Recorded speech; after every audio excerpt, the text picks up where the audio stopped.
Would you like a hobnob? See, the thing about it is, Will, the reason I wanted to do a podcast, right, was ever since I watched Planet of the Apes. Oh. Because those monkeys, right? Yeah. How did they get them to do that acting, man? It was amazing. Yeah. Hello, everyone. I think it was acting. Acting. And welcome back, everyone, to the Big Screen Podcast. We are not a comedy improv podcast. How we've ever got a platform from Twitter, I cannot believe it. I can't. People follow us for this.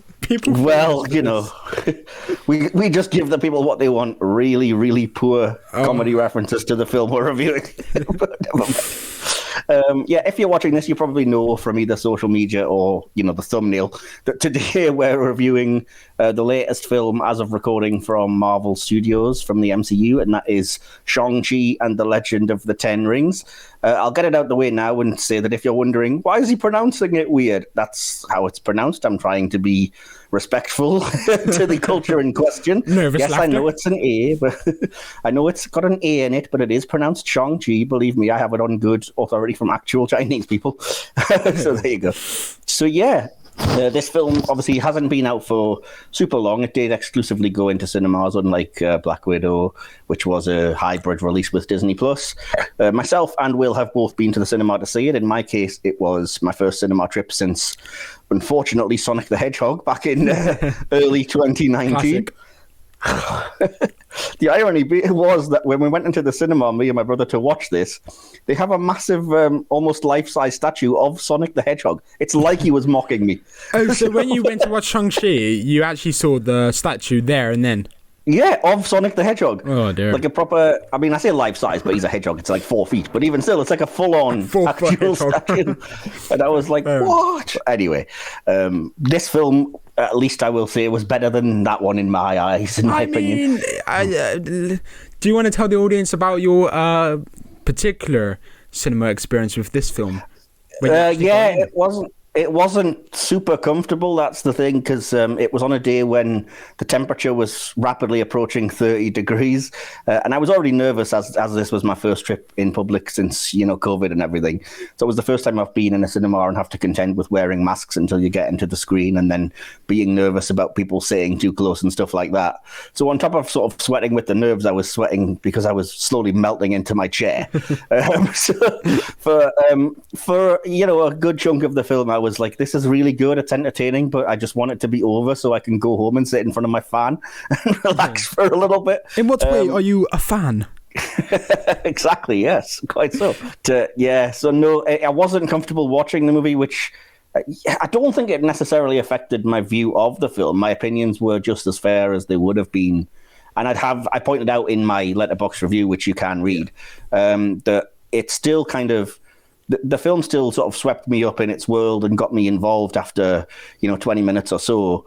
I kind of forgot my nerves about COVID and everything. It was hard to forget the heat, but I was kind of like, well, I forget what I did with that. I think I was just basically spraying the deodorant that I took on me, and me and my brother were just sitting sort of fanning ourselves as best we could. You were in line with the consensus. Like, I know your opinions, and you're definitely around the average, whereas I'm a bit wayward. But that being said, my experience was like the complete contrast to that. First of all, I booked 2D tickets, right? I can't see 3D because of a topic we discussed today. I can't see through my right eye, so like 3D is off the cards for me. Yeah, I'm the same. It's exactly the same. I think it's probably the same for all, like, partially blind or whatever. If you only have one eye, it doesn't work, unfortunately. There we go, yeah. I haven't quite mastered that level of technology yet. So 3D doesn't work, and if we went in, it literally just looked blurry, like it would without 3D glasses for like properly sighted people. But my point is, I booked for 2D, but there's also a thing, especially for the James Bond films, where I went to book earlier, that is called 2D IMAX. So it's IMAX, but it's 2D. You mean 2DX, the thing where it like wraps around, or are you talking about something different? It just said 2D IMAX. Okay, fair enough. And this was for James Bond. That's coming up. And I looked onto it and see what it described it as, because I was like, oh, I've never seen this. And it just basically means like it's a bigger screen and stuff like that. And then I thought, because I've been to my local View cinema like 20 times. I'm probably going to go 20 times in the next 12 months, to be honest with you. I'm going to utilize it a lot if lockdowns stay away, just because I know like lockdowns have really like stopped the cinemas, so I've gained a newfound appreciation for them, where I just want to go more as opposed to going less. But my point is that we went to the cinema, but we've never been in this particular screen before. It was screen 12, and it has like a really, really big screen. And the cinema was like huge. Like usually there's about 120 seats in like this one block row. Like of course there's like 2 rows of stairs to get up, but this one there were about 4 or 6, and then in between each row there must have been like 20 rows of seats, 25 rows of seats across. So it was a really huge cinema, and I thought, was I watching it in IMAX? But I don't know, because the audio sounded the same, but it just was a much bigger screen. So, the IMAX, the only difference with IMAX is that basically the screen is the size of a wall. Like the entire wall would be I think the I must have watched it in IMAX then, but it didn't say IMAX like it did with James Bond, so I was really weird. But also in that screen, I've never been in there, of course, and it also had much comfier seats. They're literally as comfy as the VIP seats in the standard rooms. So I was sat in a VIP seat pretty much. It felt like that. So my experience couldn't be more different to yours, but just because I was really comfortable, the temperature, should I say, was perfect. And it wasn't like a hot day. It was just like overcast. So I think maybe I mentioned the consensus earlier because like I didn't want you to kind of come across as this film isn't as good as it could have been if it was a normal day, because you are definitely in line with what people think. So I don't think it like made a huge detriment to your opinion. No, not at all. But at the same time, I am looking forward to being able to watch the film either on Blu-ray or home release or whatever at a time when I am kind of at home and comfortable. Even though my views and opinions most likely won't change, but just because it'll be nice to watch it without kind of this the overriding thing in the back of my head of yes, I know what I think about this, but please be over so I can go. I think my opinions will definitely change, because I do think I'm a bit of an outlier with this film. And that would sound like crazy about 2 weeks ago before we watched the film with all the critics' reviews. But my point is, it's like we'll get into it like in detail to say what I liked, what I disliked. But I just felt really impressed by it. Like this is I've mentioned it in my Letterboxd review that you've seen, but many of the ladies and gentlemen here wouldn't have seen. But the point is, this is the only like the third, or it may be my fourth, because I thought about it after I posted my review. My review said this is only the third time my jaw actually dropped at a cinematic experience in the Marvel world, kind of after Infinity War, Endgame. I said this is only my third, but it was actually my fourth after Iron Man 3. Because I think in Iron Man 3, it's not a good film, it's one of the worst. But the sequence, should I say, where Tony Stark has to save all the passengers and flight attendants. The barrel of monkey sequences, it's not. Yeah, I think so, and I thought that scene was perfect. And then Infinity War, I can't quite remember the scene, but I loved it. And it's my favorite MCU thing. And then also Endgame when Thanos snapped, and that was another jaw-dropping moment, even though I knew it was coming. And the scene in particular in this that I was really impressed with was the scaffolding action scene. And again, I'll get into more detail about it later, but a lot of the praise goes to the bus scene, and rightly so. It's a really good scene, but I think maybe it's because I didn't know it was coming, because I heard the bus scene over and over again. Everyone was like, "Oh, bus scene amazing," and I was just gobsmacked because I thought, good, but I hope there's better. And then when there was better, it was amazing, and I thought, holy crap. Was that the same for you? Because I'm sure you've heard about the bus scene, but what did you think? Yeah, well, that's kind of my initial thoughts on the film, is that to start off positively, because that's how my review did start off. I said that the film basically begins with 3 back-to-back action sequences that were all really good and that I really loved. And that's the very start of the film is the fight sequence between Wenwu and I keep forgetting her name, Shang-Chi's mom, basically. When he first discovers Italo.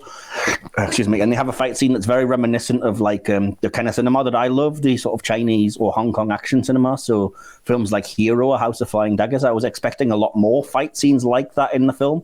So that it started with that kind of fight scene, I was really on board with and was like, yeah, this is cool, awesome. Yeah. Even though it probably would have involved less of the kind of magical rings and whatever. But then again, a lot of those things do kind of have them seeming like they're flying, bouncing off trees and stuff anyway, because that's the style. So I think in any case, I think we're going to agree a lot here. Yeah, in any case, I like that scene to start with. And then it's not long after that you get into the bus sequence, which is probably actually my favorite of the three. Because for me, it's the one that actually shows off the most that Shang-Chi is actually the master of Kung Fu, which is what he's supposed to be. It's the only one where he's not using ridiculous magic or crazy physics or anything, and it's just basically... the effect is that you're supposed to be as shocked as Katie is, that this guy's just kicking all kinds of ass, and he looks competent, and his moves are all really good. And I like that it was distracting in that sense, in terms of it wasn't as impressive as it could have been, because maybe it's just because of the profession I'm going into, but I saw it more from like a filmmaking viewpoint as opposed to like I'm invested as a fan. Like, of course I was invested as a fan, but I was just looking at how they made it, like the framing of the shots, the kind of shots they did, how they edited it, and I thought this is a bit distracting in terms of thinking about it from that direction. I can see why she would be surprised, but to me I was just like, oh, look at that slow-mo, oh, look at that medium close-up, and that was the disappointing thing for me, but that's my fault. That depends on your particular point of view that you're bringing to it then, because, and I haven't told you this, conversely to that, my brother said that he liked those sequences but would have preferred it if they were slower because it was too quick for him. I agree. Because if you're watching actual martial arts, then that's the way they move, there's a reason that the song goes, they were kung fu fighting, they were fast as lightning, because you really wouldn't necessarily, unless you kind of literally do stop and sort of slow the camera down. That's why I'm not a huge praiser of this, because it did go too fast in my opinion, but that's only because from a filmmaking perspective they tried to do so much with it. Like in terms of every single 2 seconds there was a cut, and then we had a new angle, 2 seconds, cut, new angle, 2 seconds, slow motion, new angle, outside the bus, inside the bus, we get some humor, and I just think a lot's going on. I wish there was a bit of subtlety, like in the scene where the father meets the mother, and it's like the little, before the actual action sequence, you have a little pivot, like where a foot goes in a circle motion. Yeah, drawing a line in the sand. That's a really common thing in any sort of. And if we had a moment like that where he just brings down the pace a bit, there is a bit. To me, that was the scene that's in all the trailers where he's basically standing in the aisle of the bus and he does the kind of hands pose at them. That was effectively that moment. Was at the start of that was just before the battle scene. I wish there was a bit in between. It was too fast at that point, I would argue, but that's the way that those kinds of... It was going too fast, so bring it down. Like, there was a scene where, what's his name? Razor Fist, I think his name is? It is, yeah. Like, Razor Fist is, like, at the back of the bus, but then in the mid part, he kind of gets flung to the back, and then he kind of stands up. I mean, this is just before the bus is split in half, and then he kind of does a somersault to kick him into the one, and then it kind of rips apart. But the point is, he gets up, and then Shang-Chi kind of just stares at him. I wish there was a little moment of just like eye contact, like this is my second wind in that sense, as opposed to boom, boom, boom, boom, boom, and then when he gets back up, it's literally run straight at him, boom, boom, boom. And I just think have a bit of subtlety, have a bit of cool down, in my opinion. But then again, you have to consider the bus is going like 60 miles an hour without brakes, so it's going to be hectic. I don't agree. I think you would need that pace, and that's the way that those kinds of action cinemas are usually filmed, even faster, to be honest. But that's fine. We're allowed to disagree. So anyway, I really like that. I see what you're saying in regard of, I do wish it had been a little bit less of the kind of, he's popping outside and then asking to be let in because it's a Marvel film, so we have to have a little bit of comedy quippiness going on, which I could have lived without. But I did like that they did the thing about the bus kind of splitting in half and everything. That was great. Yeah. Made it into a cool sort of action sequence in that regard. To move on though, yes, I agree with you. I absolutely adored the scaffolding sequence in what's in Xiaoling's? Am I getting that in my Xiaoling's club? When they get on the scaffolding and stuff, because I was literally digging my nails into the seat rests because I'm not great with sort of people Heights. dangling over like heights and stuff anyway. And when Katie, spoiler alert, but if you haven't seen the film, why are you listening? But when Katie's like dangling, basically held by what looks like a single sort of pole or piece of bamboo over, however many, hundreds of thousands of feet or whatever, I was really, truly nervous. It could have been. It's so easy to get that wrong as well. It could have looked so bad, but like, of course, there's CGI. Of course, she's not dangling off the roof of a building. But if you just turn your mind off, it actually does look really real. That's the thing, and that's my point, is that it kind of sucked me into that world, because it was kind of like, I'm really nervous, even though I know Aquafina's not dead. Do you know what I mean? So it's like the logical part of your brain, but at the same time, that's why you go to the movies. It's like, oh my gosh, this character, I hope they're going to be okay. And obviously, you know the actress is fine, and you also know that the character's unlikely to die at that point in a movie, but you still feel the tension, and I think that's related to what you were saying about how it's a very breathtaking sequence in that way, because you do get sucked in, and it does look impressive as Shang-Chi is doing all the kind of martial arts around it and stuff. Yeah, the thing for me is, those old retro pictures of like a building being constructed, and then you have like on the scaffolding you've got workers like without any ropes or anything, just sat there sipping a cup of tea or whatever. I hate that. I love how those pictures just show the calmness, supposedly. Like, of course there was a bit of wind and you're fucked, but just the calmness of those pictures, and I thought it took great inspiration from that. And it actually, the fact that Marvel have taken something like, I'm not saying it's a direct influence, but it's pretty obvious that it is, like, just the use of the scaffolding on the outside of a building to have people like have an action sequence. And I just thought that realism, and I think some of the comedy being relatable as well really helps it, in terms of on their aeroplane where they talk about the beef selection or whatever, the food selection, and they're on about the beef. And I've really struck a chord with the audience just because it's relatable humor, and the relatable action. I really enjoyed that perspective from the film, and I'll get into that in a bit. To one of your points, though, this is where I do disagree with you, because I remember really getting your review, and I do think for the first hour, the jokes were terrible for me. They were really groan-worthy, and I'm sick of hearing, especially the sort of DC fans, when they get all territorial or whatever, saying like, "Oh, it's a Marvel movie, so you're going to have ridiculous quips and stuff." And I thought for the first hour it was painful, even to me as a fan. I was like, "Oh, this is not doing this movie any favors. It doesn't need to have this kind of ridiculous, cheesy joke every kind of sort of 5 minutes." But yet, weirdly, as I've kind of pointed out in the past, as soon as you get to the compound where the Mandarin is, and as soon as you introduce Trevor Slattery, they are the same level of ridiculous, over-the-top jokes, but they work.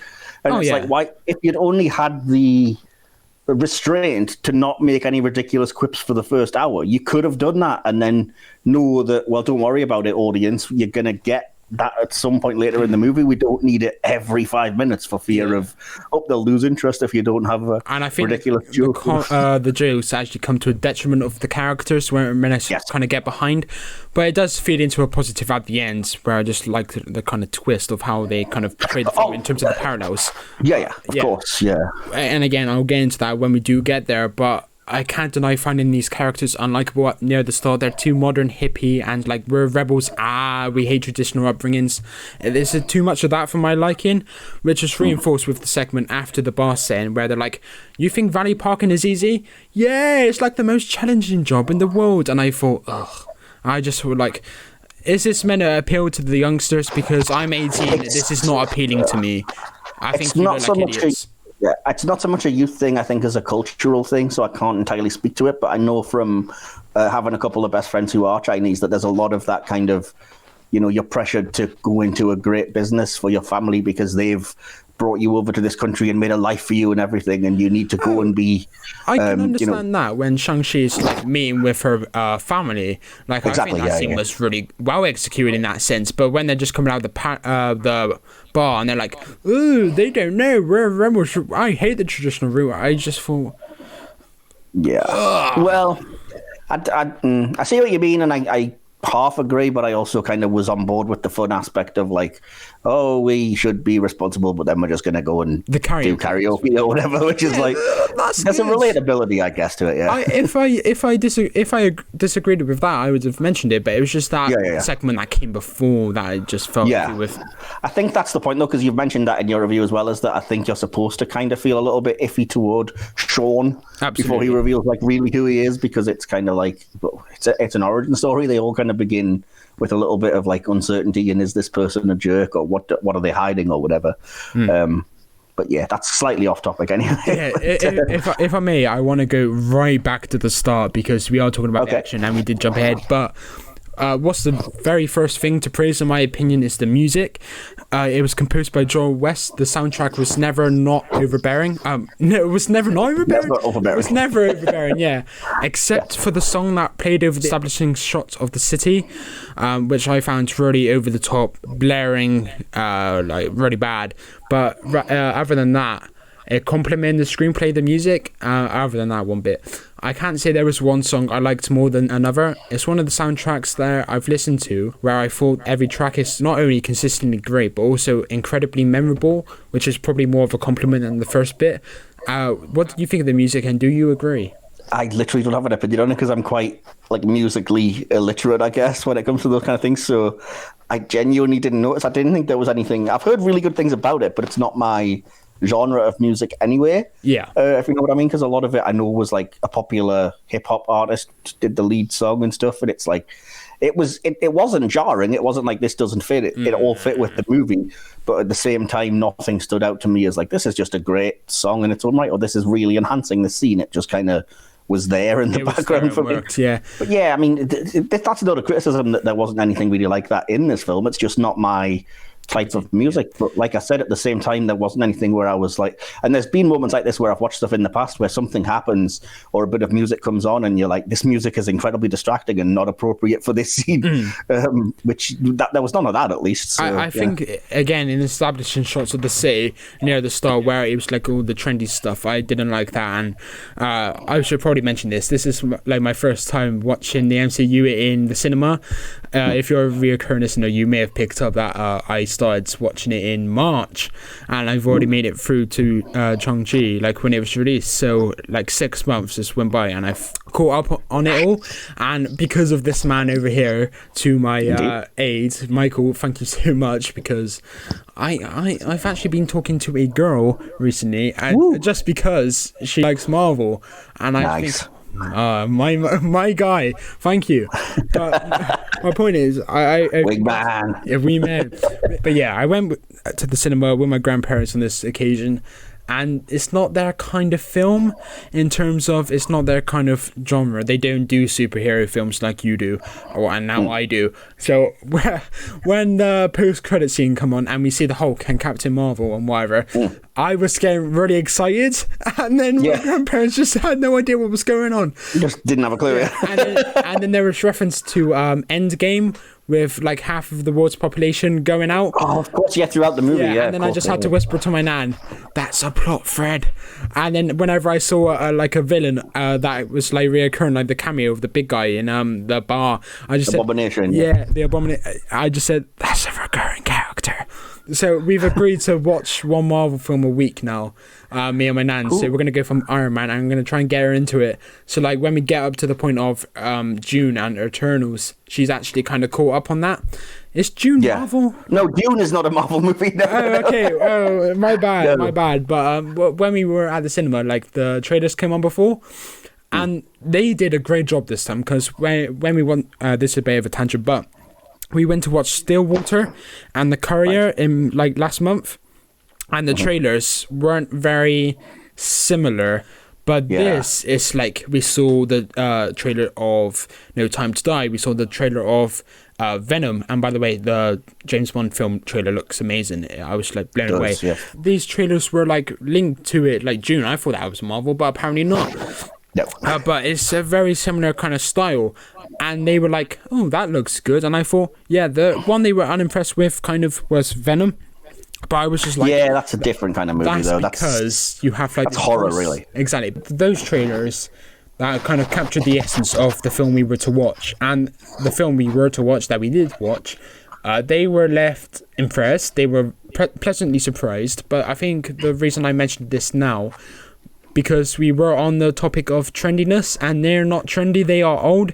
So when I was watching it, I kind of watched it through their eyes, in the sense that that was a bit cringe, that was a bit modern, there's nothing. Right. And so when the bombastic music came on, and my granddad just looked at my nana, I thought, oh, you're not enjoying this, which is why I find the first half hour, the karaoke bits, a bit but then at the end it kind of comes full circle, and I appreciate the build up more, even though I do still hate the valet parking is such a hard job. I hate that. I can't tell you how much I hate that scene, because it's badly acted. I think I don't even know what they were trying to do with that scene, just make him as unbearable as possible, because there's a couple of scenes there's a couple of scenes at the start where I think both Simu Liu and Awkwafina don't do their best acting, shall we say. There's a scene when Katie leaves her parents' house, and she's supposed to be, I presume, being like cheeky towards them or something, and she just does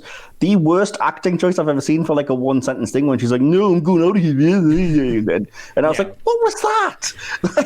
I agree. And it was the scene as well where after the bus scene, it's like, "Ooh, who are you? Well, you can save it for the plane." And I just think, this is like a dressing down of... I hate that in movies anyway, when they're like, we're in the middle of a conversation, let's continue it when we get to the plane, which will be in like 3 hours' time. Exactly. You would have talked at some point before then. You know? So the sequencing is messed up, but how she's just berating him with like a really harsh voice, and I didn't like that as well. And you could say, oh, it's just because it's a female with like a male voice in this scene. And I just think, no, because if a male was talking like that, I'd be like, what the hell are you doing, mate? Why are you talking like a dog? Like, in that sense, it's like, I just thought, oh my god, like this isn't the best acted. But I think that's enough for negatives.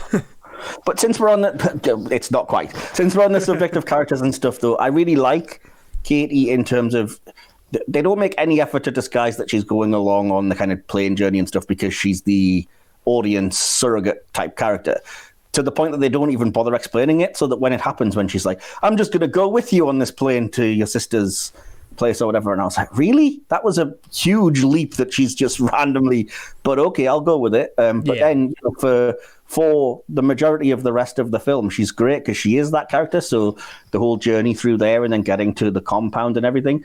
But then when she arrives in the kind of mystical Talo or whatever it's called, that place, I was like, this is where they should have... What's something she gets sidelined? It's that the storyline she gets is ridiculous and transparent to me. Like, they should have left the character there or just sent her back to the compound or something until the end of the movie. Because I was like, they're acting like her learning archery is like a massive big revelation for the character. It's you coming into your own. I was like, what? Because now you can equal the worst of the Avengers. In fairness, I do like the kind of subplot of the sister. The sister now being able to train with the men, and that they're all equals, and then at the end where Katie's allowed to battle with them after the naysaying of the other Don, I can't remember his name, just the guy who did the archery. I really like that parallel.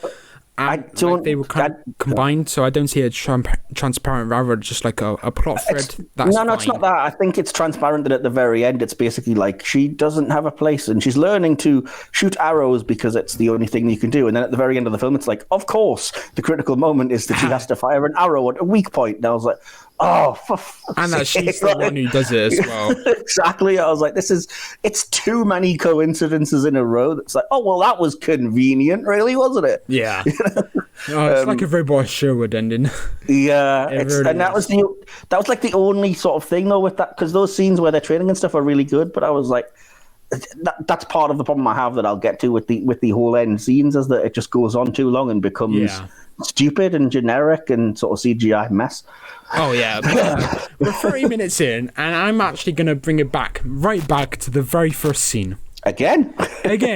I said, I know you kind of praised it, but I said the opening sequence on the whole is okay, as I did notice there were a few times that the defenders of like the wall are just standing there waiting to attack when Zhu has his back turned, so choreography wise whilst it was impressive with the special effects, there were moments like that I just noticed and I thought, but it has some very impressive CG, as I just said. I like how the 10 rings are used as a force field when Zhu is riding the horse towards them. I thought that was the most impressive little bit from that scene, as well as once he had broken down a portion of the defense, rendering them weakened, the whole army attack. It reminds me of my history lessons where an army would somehow weaken the inner ranks before the whole army attacks. As for the voiceover, that was utilised a lot in the first 20 minutes or so to set up the story. I wasn't a huge fan, but it wasn't a problem either. I did notice a slight reverb or echo or whatever it was, which was a little distracting, which I also noticed with the voiceover of the mother talking to the father from beyond the grave later in the film, which was absolutely unnecessary. Like the reverb I'm on about here, not the scenes in question. Like the reverb is the same for the voiceover explaining the plot, but also on the mother's voiceover. So I just think, why is there nothing distinguishing? It's just like you have one way of doing voiceover and you're going to stick with it for everyone, and I just didn't get that. Yeah, it's a nitpick. I guess I kind of have to disagree because I didn't notice, so to call it noticeable would be a lie in my case. Fair.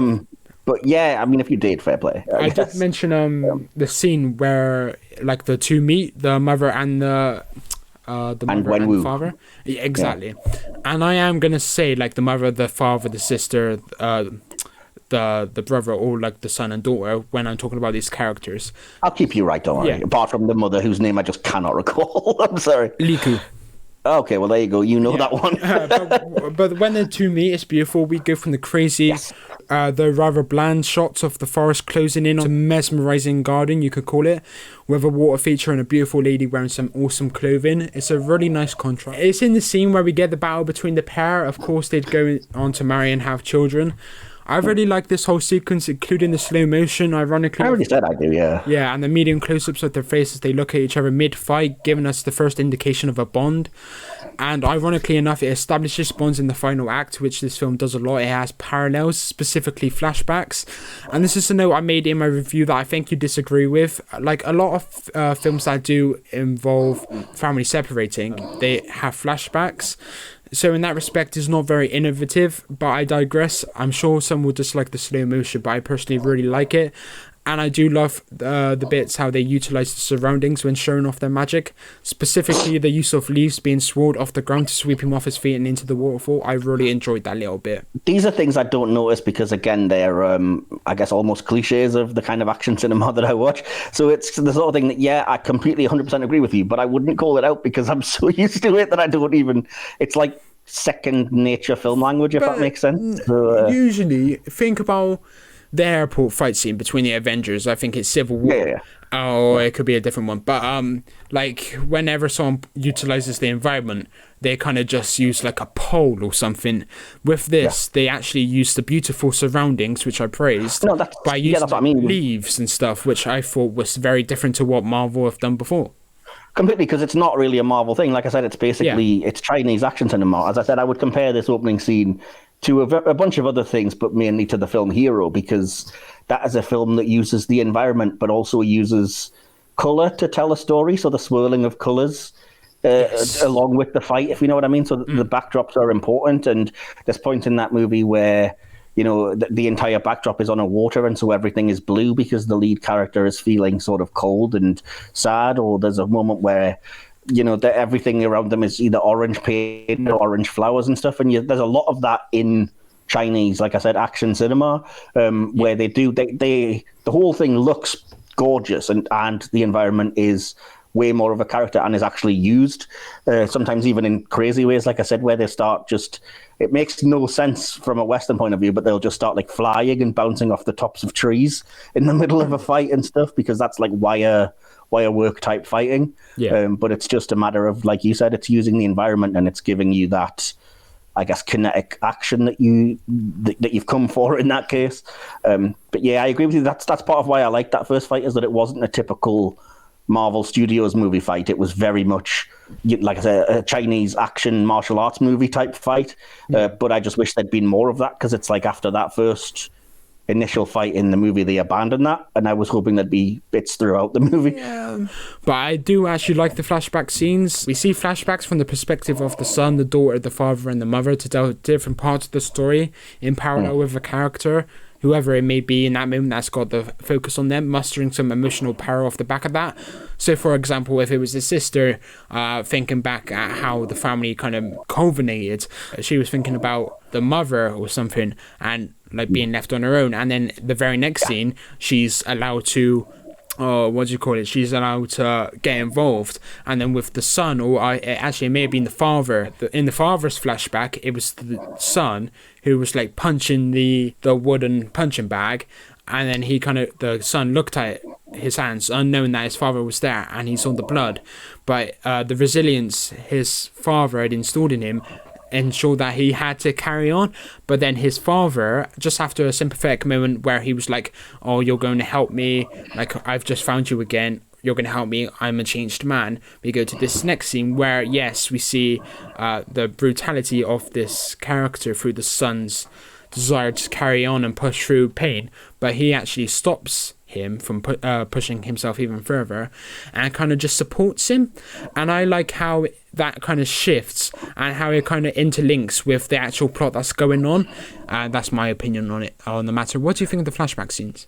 My take on that is that I like the flashback scenes. I allude to this in my Letterboxd review as well. I like it because it's a better way of doing exposition than just having characters talk at you. It's what they always teach you about film, which is like show, don't tell.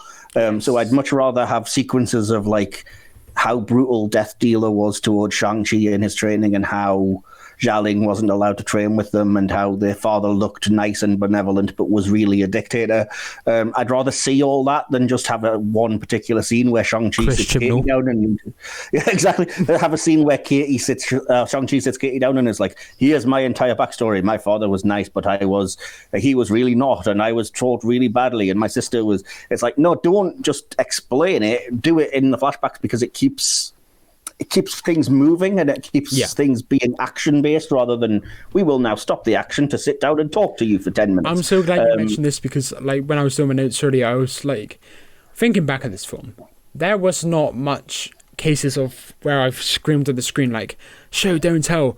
It was actually like they followed that rule quite a bit, like throughout actually. Is the Dweller in Darkness the actual like dragon that he rides at the end? No, that's the Great Protector, which is from Chinese culture. It's the thing that, and it's not. It's the thing that it fights. The Dweller in Darkness is the thing that they've kept locked up. And that have those like tentacle things.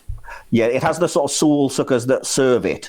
That gradually go out and grab souls, and then it's like once it breaks through, it's going to be terrible because, as I said, it's basically supposed to be another nightmare type creature that Doctor Strange in the comics faces. But they did it here because, like I said, they just wanted to have, what if we pick any of our evil demon type characters so that we have something that can fight the dragon? I have to respectfully disagree here, because like once you get to the climax, there's got to be something. You can't just have him like punching a wall and give up. I disagree. How could you end that film? This film is set up to end, and should end, with a fight between father and son, between Shang-Chi and Wenwu. Once that fight is done, the film should end. It doesn't need to then carry on into, and now a dragon and a demon will fight, because that's ridiculous.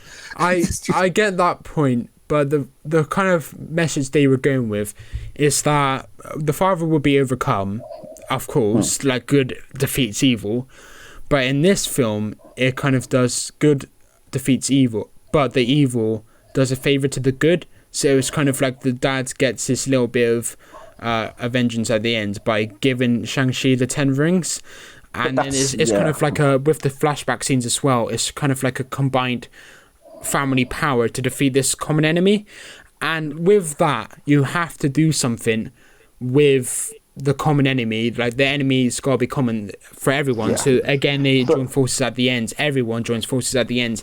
And I think like what you just proposed, good versus evil, father versus son fight, would have been a really good way to end.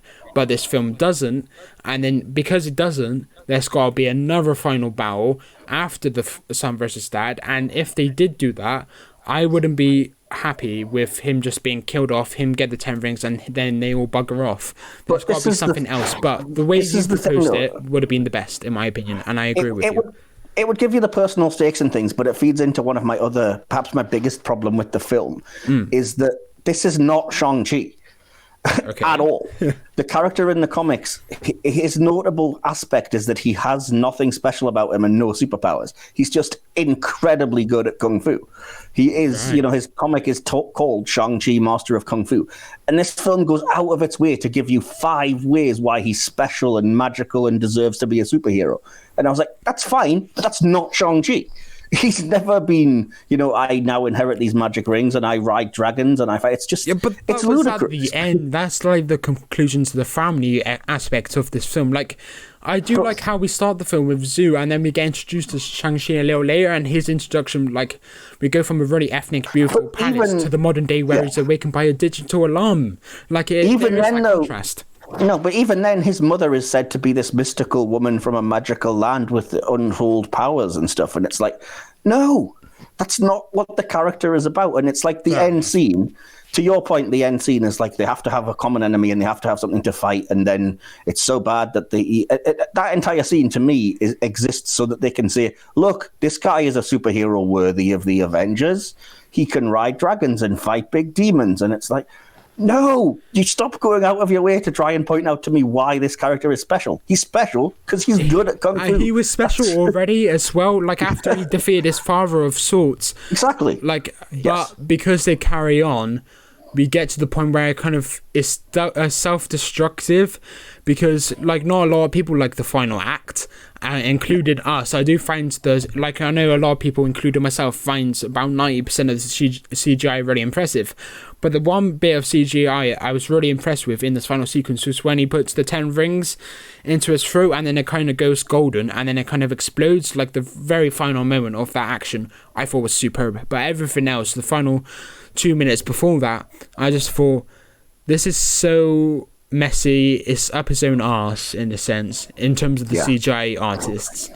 It's just like overbearing. They wanted to go for this epic battle, but it was just like these CGI dragons being ridden on by these two like humans, you could say. Well, they are humans, but exactly. It's a weird spectacle to but that's the thing. see. To me, it's just crazy. To me, that exists, and it's just conjecture. That exists for 2 reasons, which is, first of all, to pander to the Chinese market, because the Great Protector dragon is from Chinese mythology and has nothing to do with Marvel whatsoever.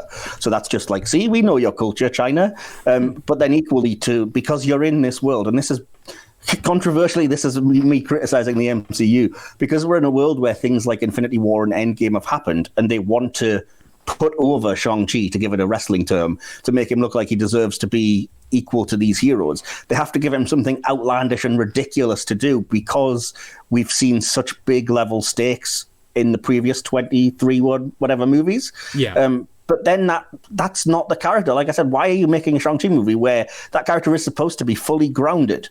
And he would fight things like Death Dealer and Razor Fist, and it's never been a situation in the comics where he's like, and then he rides a dragon and will defeat an alien army. It's like, no, that's not what this character is. If you want to make a character like that, fair enough, but don't market it as a Shang-Chi movie, because it's not. Yeah, I think you did allude to it earlier about him being this ordinary guy, and then he kind of brought up and he's not this powerful person. And I think it's very humbling, and this is my final note. I hope you have some more notes, or just like... Oh, I have lots, okay, Christ above. I kind of said I like the training montage from being defeated as a teen to then working even harder to overcome that and be the best he can be. There's even better training scenes, of course, but I find him being hit by wooden sticks as a really impactful and grimacing moment. And I just thought that's a really humbling moment for his character. And it's an example of what he did have to overcome to get to that point. And then that's why I think the scene where he goes from this palace as a kid to this like beeping alarm, like as an adult, I found that really impactful. It's like he's fallen from grace, he's fallen from heaven. somehow he's not realised his full potential, what went wrong, and what's going to happen next in his story to throw him out of his comfort zone. And I really like that approach with this film, and that's exactly what they did. I predicted it, but I like that. Well, that's Chinese culture as a whole, is the ancient meets the modern. Do you know what I mean? So that's what their whole aesthetic and their whole sort of China. I like you. Respect to me, please. I mean, you're talking about like massive high-tech cities with neon lights right next door to like 11th century cottages in the forest somewhere. Yeah. It is a country of like ancient stuff right next to modern stuff. And that's why I really liked the scaffolding scene, because like you have these the very basic metal and wooden structure keeping them up on the side of the building, like scaffolding. That's all it is essentially. But then in the background, and also the reflecting, which I also really want to point out, I didn't actually make a note of this, but the reflections, the use of reflections in this film, it was used quite a lot. Big praise. But my point is, for this particular moment, is how they're fighting on these like really retro things, like basic stuff. But then you have the skyline, beautiful skyline, but you also have the modern buildings in the background being reflected, and also in the scenes where it's kind of pointing outwards to the camera, you can see all the lights properly.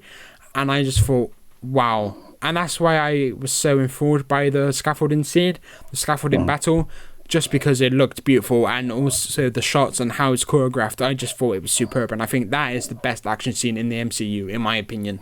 Yeah, it's very good, and I also like one part I have forgot to mention about that is the scene where they're actually inside. They're not outside on the scaffolding, they're inside, but it's the place where it's like lit up with a neon, almost in kind of bright but shadow. And it looks, he's fighting one-on-one against somebody, possibly Death Dealer, and it almost turns into like a ninja shadow battle in that kind of cliche way that you get in these kinds of movies. And I was like, I wish they'd went the full hog, but I can understand why they didn't. And yet that scene is really cool. That's the MCU fan in you, like the MCU geek in you. No, that's my Chinese culture fan. Because if they'd went full on like lowering the Chinese screen and you only see shadows fighting, the general audience would be like, well, this is not satisfying. Why are they shadows? But I'd be leaping out of my seat like, yes, a ninja shadow battle. But nobody else would like it. One of the things I did want to sort of piggyback off with you is when you're talking about how cool it is that you see kind of how brutally Shang-Chi's treated in the past and stuff.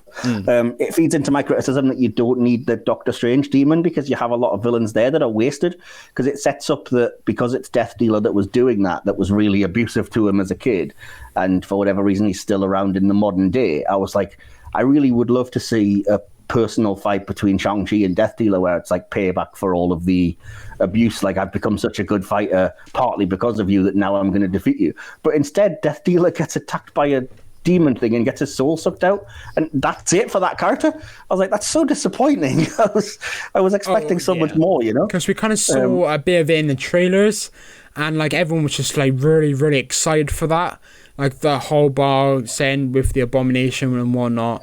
And then what we got in the film, it was like I saw a common criticism of this film in the reviews that it's like if you're looking for Marvel stuff, like Marvel references and whatnot, it's blink and you'll miss it. That was me. I said that. And it is pretty much that. And it's like, oh yeah, of course, yeah, you mentioned that as well. And I think it's the same with this, which is why I appreciate the inclusion of Wong a bit more than you, maybe, because I thought... I'm fine with Wong, because at least he comes back in the post-credits, but I wish they hadn't spoiled Abomination in the trailer, because he's in it for, like, 3 seconds. Yeah, but I do like how Wong, like, uses his powers to make him punch himself. That was funny. Yeah. A bit easy, but fun. Yeah, that's all kind of cool. But, well, one of my bigger issues is, in terms of, like, I've already mentioned that the character isn't really Shang-Chi. No offense, you know, I absolutely love that this character is getting a chance, and etc. But or agree to disagree. The character isn't, let me rephrase that. The character isn't Shang-Chi from the comics, but it's a Marvel interpretation of Shang-Chi, and I'm fine with that, apart from the fact that I wish they'd made it less like we've got to make him special and uber-powered.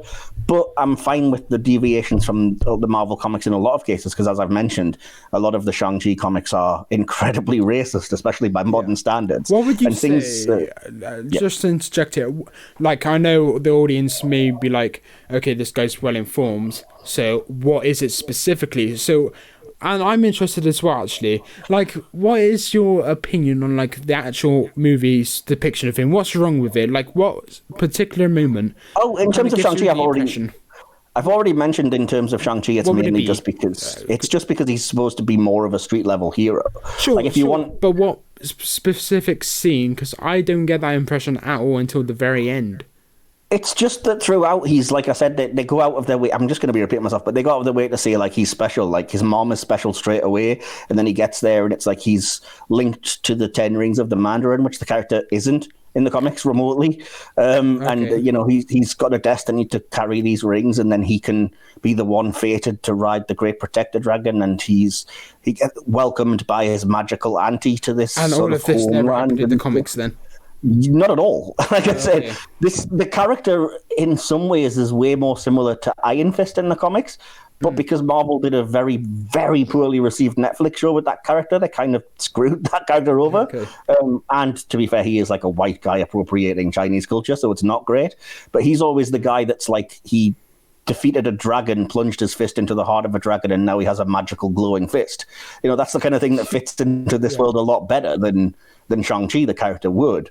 But conversely to that, to give it a positive, as I've said, the initial comics being so racist, I do kind of like that his father isn't Fu Manchu in this, obviously, and it was changed to being the Mandarin, which I guess, fair enough, or a version of the Mandarin, even though they point out that was just a name that Guy Pearce's character picked, you know what I mean? But that gets brushed off to the side as well. Exactly, yeah. But at the same time, one of my other issues with the film is that the 10 rings themselves are not the ones from the comics. Oh, what? They're changed way too much. But I have a point. Bear with me. Okay. Is that yes? They changed the rings to be Hungar, what they call Hungar iron rings, which they use in martial arts training because it strengthens your arms. And I was like, right, fair enough. You want to change them to being arm bracelets or whatever instead of rings because we've had Infinity Stones, and that's fine. But the point of the 10 rings in the comics is that each one does something different because they're like uber powerful. So it's like one will alter gravity, one will change, probability, one will blast you, one will freeze you, etc. And there's none of that in this movie. It's just they're basically, the 10 rings are just a fancy plasma blaster. And I was like, that's so disappointing because there's so much you could do with that concept from the comics, and instead you're just like, it just fires blue energy. I was like, oh, that's so lame, really. Did you notice that from the trailers? Because I don't think you've actually mentioned this, but it feels like a point that you would have actually noticed before. There are scenes, obviously, in the comics where you can combine the powers and it would do something like, all glow in one color and become an uber powerful thing and whatever, but I still thought there'd be more to it than that. Yeah. And even to the point of like, this is going to be a really deep dive and people are going to hate me, but in the comics, the 10 rings basically are of alien origin. So they're from a species called the McLuhans, who use the 10 rings are basically control things for their spaceship, and that's how the Mandarin gets them. They're not magical as such, they're kind of an alien thing. And the film, I think, at the end is kind of, again, it starts to get pandery because it's like when Shang-Chi gets the rings, that's when Wong comes to him and is like, when you use them, something amazing happened and an energy we've not seen, some kind of alien energy happened and something's been called. And I was like, I know you're baiting me because you're trying to be like, see, we know the history. We might introduce Fin Fang Foom and the McLuhans and stuff, but I also know you're not going to. And I know that it'll blatantly end up like it was the Eternals that received the message because that's your next movie kind of thing. And I do not appreciate being baited, Marvel. Yeah, I think that's actually happened in the previous film from Marvel where Wong just like randomly appears. Was it at the end of a TV show maybe? Or maybe not. It could have been at the end of Falcon Soldier. I'm going to have to Google this. Wong list of There's a scene at the end of, what is it? At the end of Doctor Strange, which feeds into Ragnarok, where it's Strange talking to Thor. It's probably that, because it's before Endgame, 100%. Yeah. Which is weird, because I literally just said it may have been a part of the TV shows. But yeah, it leads into Endgame, so it probably is leading into Ragnarok. But again, everything's forgiven by having him do karaoke with him at the end. Come on, that seems Yeah, great. it's a great scene and everything, but it's related back to what I was saying. Is my issue with the Ten Rings is that they obviously don't know where they came from yet and don't have an explanation for them, so they just end the movie with "Don't worry, we'll give you one. We know." And it's like, well, do it in the movie. It's the title of the movie is "And the Legend of the Ten Rings," and you make no effort to explain what said legend is. I can't help but notice they're kind of. I do get the impression, especially with the post-credit scenes, that they're trying to make it like a second Avengers.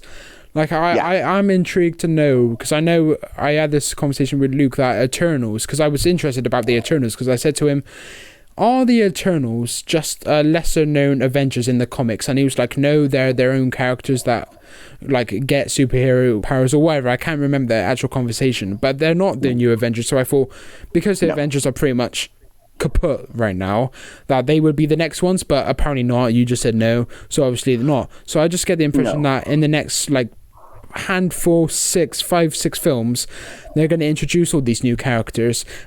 I have an inkling that they're building up to something different for the next Avengers movie, which I've already referenced. It's going to be young Avengers.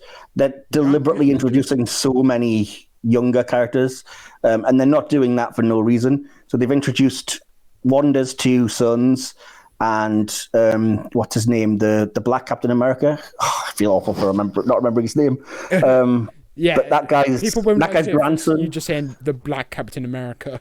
Like, yeah, it's not the only way you can describe him. Black? What? It's something Bradley, is it? I don't know, man. I can't remember. But anyway, that guy's grandson, also a young Avenger, becomes Patriot. Ant-Man's daughter, who they've just recast, is another of the young Avengers. Kate Bishop as Hawkeye, another of them, who's coming in the Hawkeye show. And, they're not technically young Avengers, but they're introducing Ms. Marvel and Ironheart and stuff. So these are all characters that could be slotted in. I do get that impression, especially with the post-credits, where just like Marvel and, the Hulk just pop out of nowhere, and I just think they're leading to something, and they're not going to be in contact with him for nothing. There's got to be a plan there somewhere.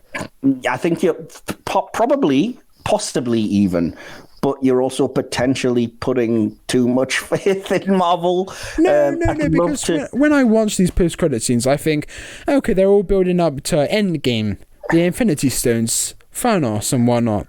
There are times though when they've mucked up because they've done something and then it makes no sense.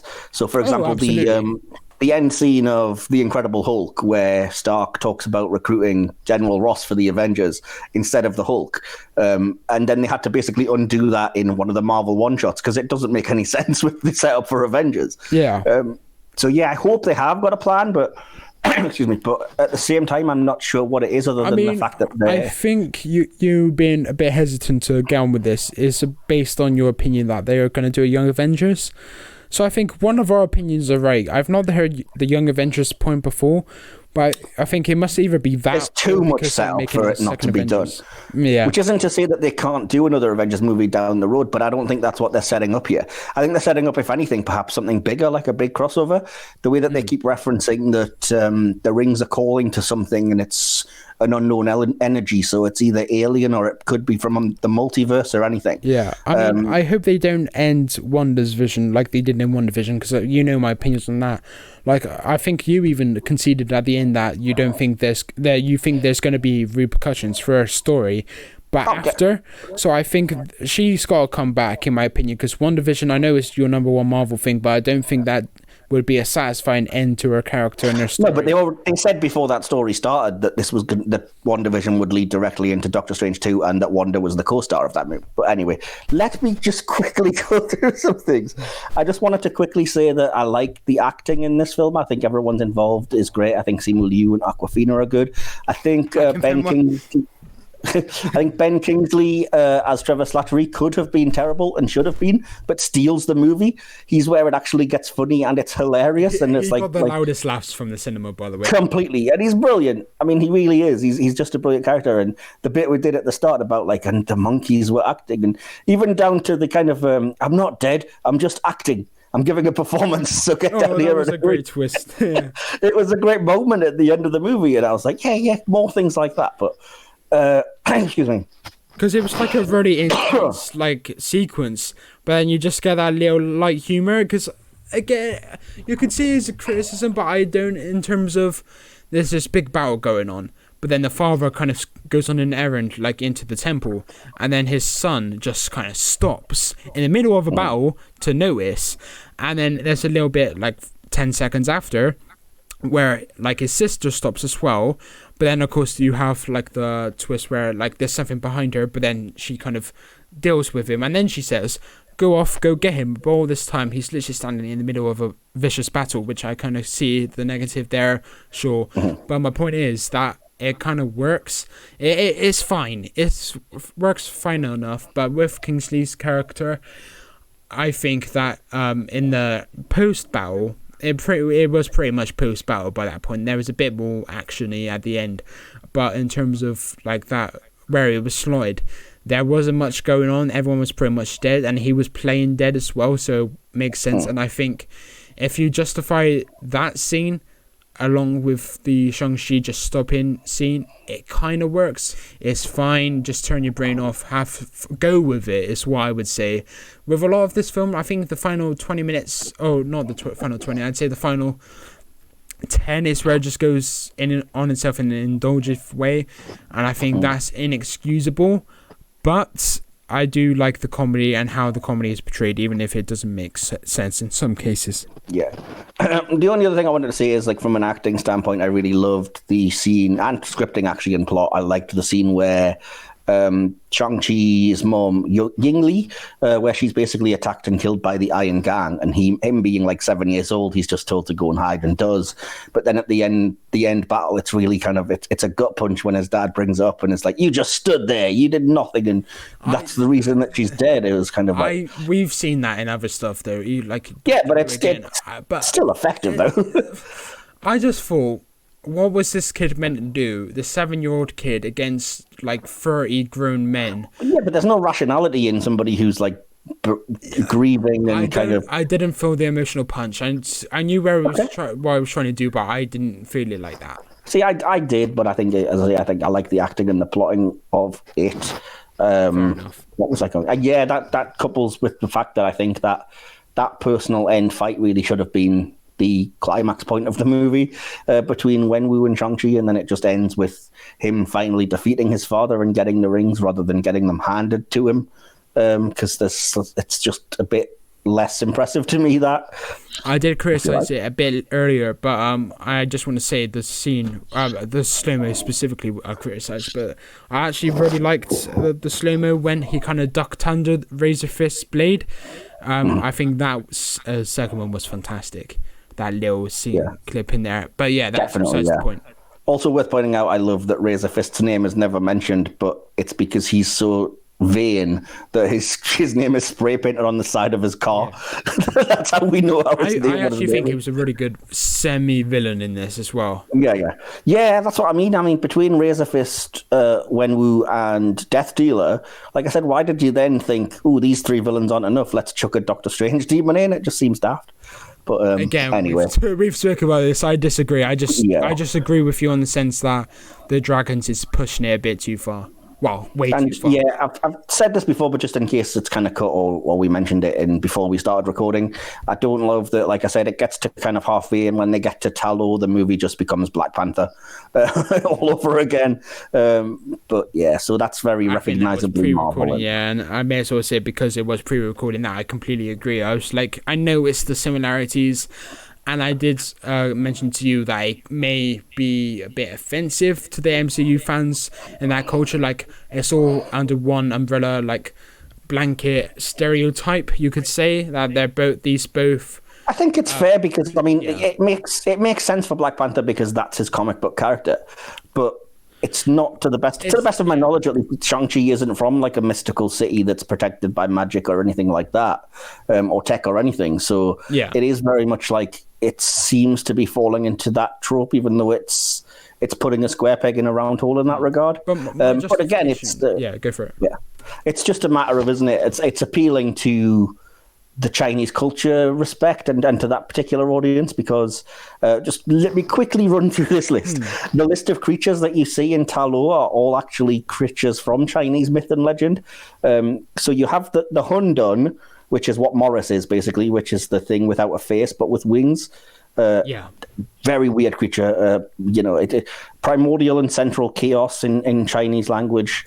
Exemplified in a bizarre creature without a face. I like that. And while you're on this note, I do like how they use like the creatures, and especially there's this one moment where one of the soldiers like kind of like attack this lion creature, and then it just looks at why he shot him, and then he just goes for his throat, and I thought that was hilarious.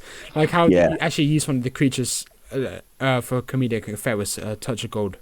Those creatures in particular, just to piggyback off that, are hugely well known. They're Chinese guardian lions, or sometimes called shishi or lion dogs or fu dogs.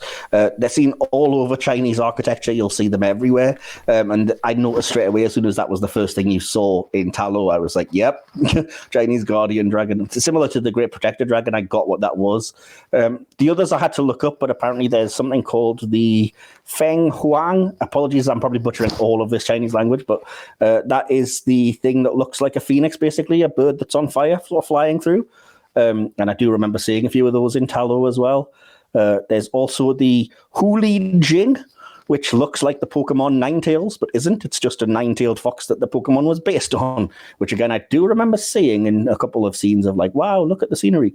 And the thing that I do remember in the movie is called a Quillin, which it's described in the film as a weird horse, and it looks like a kind of horse-dragon hybrid thing. But yeah, that's also something from actual Chinese culture. So just if you wanted to look those up, it's perhaps worth mentioning that those aren't like comic book things or anything. They're actual Chinese mythological beasts. I don't have much, but I did put out a tweet to say what were people's thoughts on Shang-Chi. Now it's been out a little while.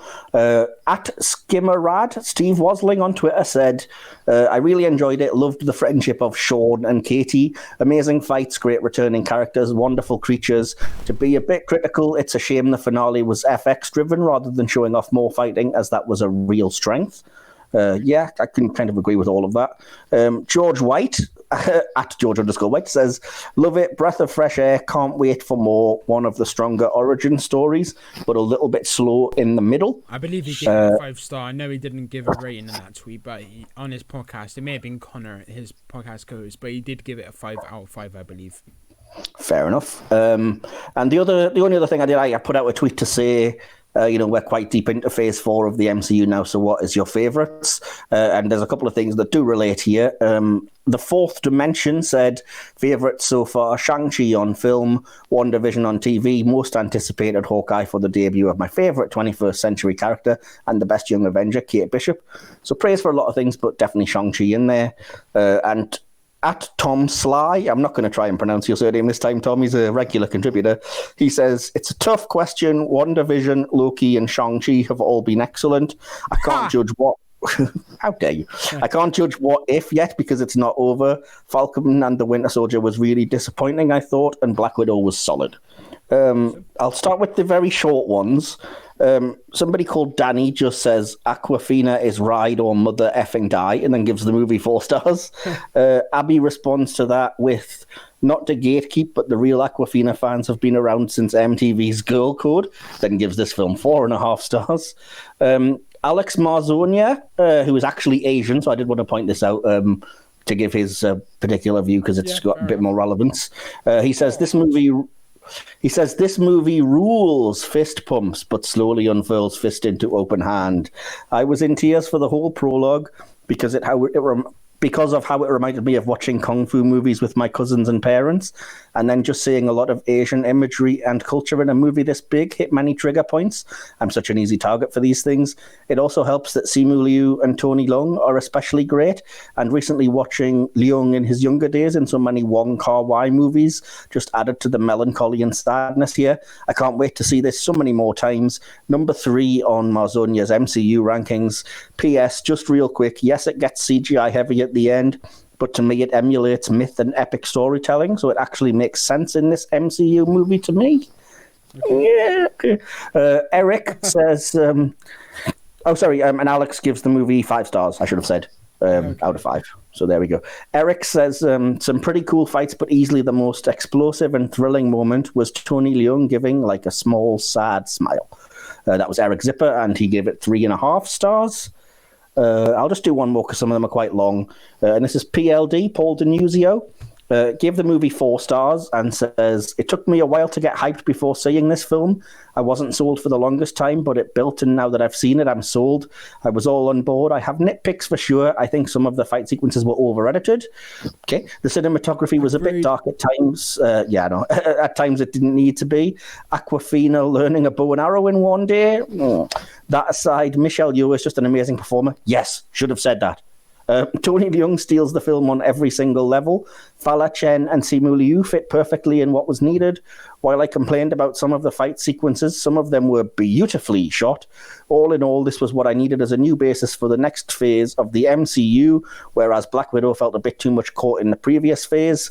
Interested to see Liu be more integrated into the MCU proper as we move forward, and, as importantly, where he goes in the next Shang-Chi film, if there is one. I think there will be. I think Tony Leung definitely stole the show with this. I think he outshone Simu Liu. Awesome. But yeah, I think there will be another Shang-Chi film. I think that second post-credit sequence was not there for no reason, shall we say. So this is my conclusion of Shang-Chi and the Legend of the Ten Rings. Finally, something good to come out of Phase 4. This is my first time watching Marvel in the cinema, blah blah blah. Needless to say, I think this is the best shot MCU film. The direction is simply superb. The action scenes are undoubtedly the best. The bus scene gets a lot of praise in this respect, and rightfully so, but what amazes me more is the scaffolding battle. That is the third time in the jaw drop, whatever. Simply put, the choreography is utterly fantastic. I wouldn't say this film follows an MCU structure at all, so cliches in that respect are avoided, and the story is put above build up, final battle, which I've come to learn is pretty much the standard for these films, like the MCU. Instead, the final battle is incorporated into the story rather than focus on good versus evil, as I said, though there is some of that naturally. The point I'm trying to make is cliche if you compare it to other family reunion-like films. Cliche because it doesn't do a very good job at innovating, and whilst I'm on the subject of the negatives, the final 50 minutes are pretty mad. Some impressive CGI, of course I named the specific example, but it's quite overwhelming and, well, mad, I guess. It got confused. Lovely parallels, excellent CGI, tight rating, and well performed by all involved.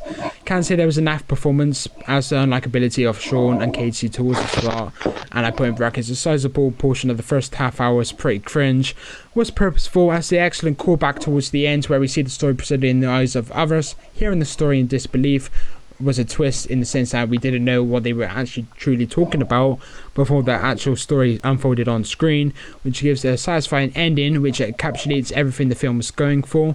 And I say my grandparents even liked it, and they had their reservations as they don't like this kind of stuff. I didn't actually ask for my nan's score out of 10, but I know she really enjoyed it, and I'm sure she'd give it a 9 or a 10. And then with my granddad, he actually gave it an 8 out of 10, so a 4 star. So they were both 4.5 star out of 5. I'll get to it in a short while, but I also said we also have a review of this coming out on the Big Screen Podcast on the 16th today. Well, for you guys listening, maybe if you're not listening to it, I digress. It's very high up on my ranking, and I will concur with the best origin story sentiment. For the record, my MCU ranking top 5 is Avengers Infinity War, Guardians of the Galaxy Volume 2, Avengers, Shang-Chi and the Ten Rings, and Spider-Man Far From Home. So that is my conclusion, and I gave it a 4.5 out of 5. Michael. Okay. Right, so my conclusion is, let's start here. Not to use an old sporting cliche, but I'd say the film is somewhat a game of two halves. The first hour or so I personally found outstanding, though I'll acknowledge that your enjoyment of it will depend entirely on how much you like Chinese action cinema and cultural milieu. The pace surprised me, as exposition is snappy or saved for flashbacks. Excuse me. This first hour features 3 almost back-to-back fight scenes, which are not just probably the best in the MCU, but generally just outstanding action cinema. You can really see that stunts and fighting are happening for real, and it's dazzling. The last hour, though, goes a bit off the rails. Levels of nonsense increase exponentially until an ending that is among the worst in a franchise of bad CGI end fights. The film should and could have ended 20 minutes earlier. On the plus side, the film is incredibly reverential and respectful to Chinese/Asian culture, myths, and legends. Sadly, it's less so to the actual Marvel source materials. These characters and situations bear no resemblance to their namesakes, sometimes for the better, sometimes worse. A lot of the most important moments were spoiled by trailers and promotion, sadly, and don't get excited by any MCU cameos because you blink and you'll miss them. The very end sets up intriguing things to come, as with every Marvel film, but the actual grand finale of this story was less than impressive. That said, every single actor was outstanding. Trevor Slattery could have been detrimental, but makes the movie. And whilst there's some typical Marvel comedy that's cringeworthy, there's at least as much that hit for me. Good characters, interpersonal relationships, and a good start then. But Shang-Chi and the Ten Rings, don't expect a recognizable version of either. And I gave the film 3.5 stars. And that comes to the very satisfying final score of 4.0 out of 5. Wow. Yes, which goes on to our Series 2 leaderboard, which I should have mentioned at the start. But yes, this is indeed Series 2 of the Big Screen podcast. So what we're going to do in true Marvel format, we've split this series into 2 phases, so to speak. So we're not here next week, but we are here on the 7th of October to kick off truly the second leg before it comes to a conclusion like 2 weeks later, but with a review of Star Wars A New Hope with 2 special guests. I'll be in that solo hosting. And then afterwards, on the 21st of October, we're going to be reviewing No Time to Die. And that'll wrap up Phase 1 of the Series 2 of the podcast. And then we're going on to Phase 2 with 7 films that will see us into Christmas Eve. Well, just before Christmas Eve, but you get my drift. Just let me jump in quickly. I forgot to say, because you gave your thing, that Shang-Chi is number 14 on my MCU list. 14th, but that includes the TV shows, including just the movies. It comes in 12th. Gotcha. So just outside my top 10. Yeah, so again, I'm not editing this, so if you're wondering where I've been the whole time, it's probably because Will's just cut out everything that I said. But yeah, otherwise, we'll catch you for the next one, I guess. Yeah, again, the next one will be Star Wars A New Hope with George Papert and Joe Deacon, who some viewers may recognise from the Spin the Wheel podcast or Doctor Who podcast, where we reviewed The Mind Robber, an episode that did really well on Spotify. But yeah, besides the point, they'll be joining me, and we'll see you then. Peace out. Bye. Blue.